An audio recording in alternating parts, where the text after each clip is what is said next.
Hello दोस्तों, क्या हाल चाल? बढ़िया।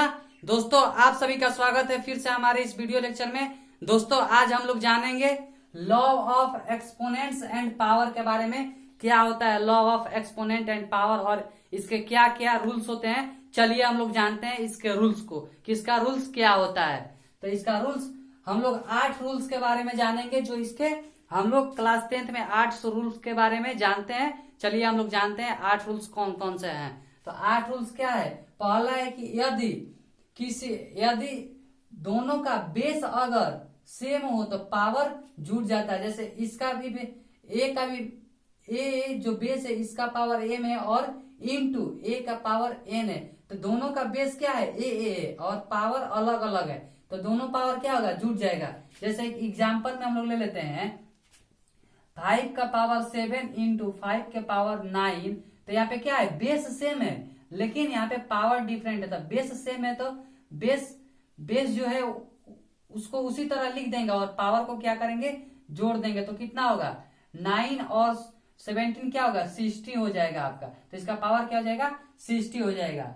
अब चलिए हम लोग दूसरा रूल को जानते हैं कि दूसरा रूल क्या कहता है। दूसरा रूल कहता है यदि बेस सेम हो और पावर डिफरेंट हो और वो किस में हो? डिवाइड में हो। ये मल्टीप्लाई में था तो ये क्या हुआ? जुट गया। अगर डिवाइड में हो तो क्या होता है? पावर माइनस हो जाता है, घट जाता है। जैसे हम लोग एक एग्जाम्पल से इसको भी समझते हैं। जैसे यही एग्जाम्पल ले लीजिए, 5 इंटू 7 डिवाइडेड बाई 5 इंटू 9। तो यहाँ पे क्या हो जाएगा? अब ये क्या है हमारा? ये हमारा डिवाइडेड में है तो बेस तो उसी तरह के उसी तरह लिखा जाएगा, लेकिन यहाँ पे क्या होगा हमारा? ये हमारा आ जाएगा माइनस में। तो 7 माइनस 9 तो 5 का पावर -2 हो जाएगा। अब चलिए हम लोग तीसरा रूल को जानते हैं कि तीसरा रूल क्या कहता है। तो तीसरा रूल कहता है यदि बेस सेम हो और पावर इसका ए का पावर एम हो और इसका पावर एन हो तो ये दोनों बेस जो है उसी का उसी तरह आ जाता है और इसके क्या हो जाता है? इसमें पावर में गुणा हो जाता है। जैसे आप एक एग्जाम्पल ले लीजिए, 7 का पावर 9 और इस सब का पावर 3। तो क्या हो जाएगा? बेस तो दोनों का बेस तो एक ही है तो बेस को उसी तरह लिख देंगे और पावर को गुणा कर देंगे। पावर गुणा हो गया तो क्या हो जाएगा? 27। हमारा यही हो जाएगा इसका आंसर। अब चलिए हम लोग चौथा रूल को जानते हैं कि चौथा रूल क्या होता है। तो चौथा रूल, यदि कोई नंबर जिसका बेस एक हो और उसका पावर जो माइनस में हो तो क्या होता है? वो रेसिप्रोकल हो जाता है, यानी उल्टा हो जाता है। तो उल्टा हो जाता है तो क्या होता है? यहाँ पे एक एग्जाम्पल से इसको भी हम लोग समझते हैं। तो एक एग्जाम्पल ले लीजिए, 5 जिसका पावर -2 है। तो ये क्या हो जाएगा? ये हमारा पलट जाएगा। तो पलट हो जाएगा 1/5 का पावर 2 हो जाएगा इसका आंसर।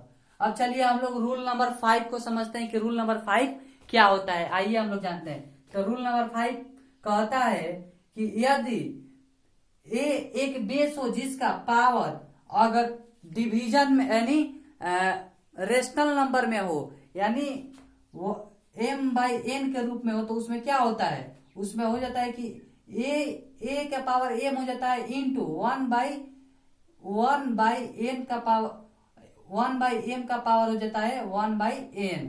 जैसे हम लोग इसे एक एग्जाम्पल से समझते हैं। तो एग्जाम्पल में क्या हो जाएगा? 7 ले लेंगे और 7 का पावर क्या हो जाएगा हमारा? 3/5 हो जाएगा।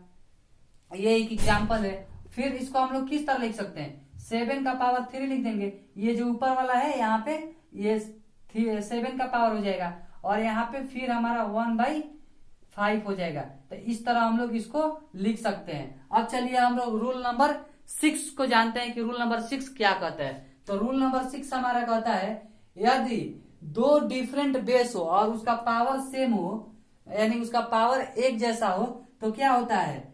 उसको हम लोग a का पावर m इंटू b का पावर m के रूप में लिख सकते हैं। जैसे 5 इंटू 7 का पावर हमारा हो जाएगा 3।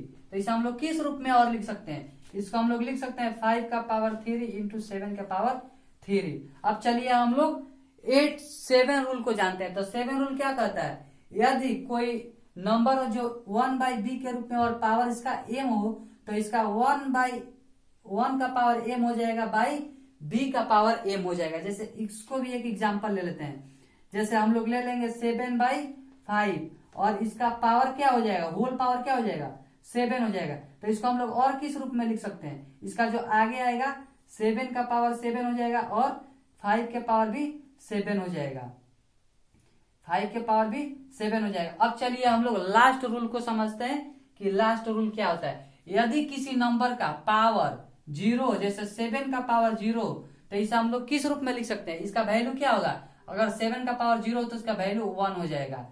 दोस्तों हम लोग पूरे 8 के 8 रूल को जान गए। आई होप दोस्तों आप लोग को समझ में आया होगा। इस वीडियो लेक्चर में इतना ही, फिर मिलते हैं आपसे किसी नेक्स्ट वीडियो लेक्चर में, तब तक के लिए थैंक यू।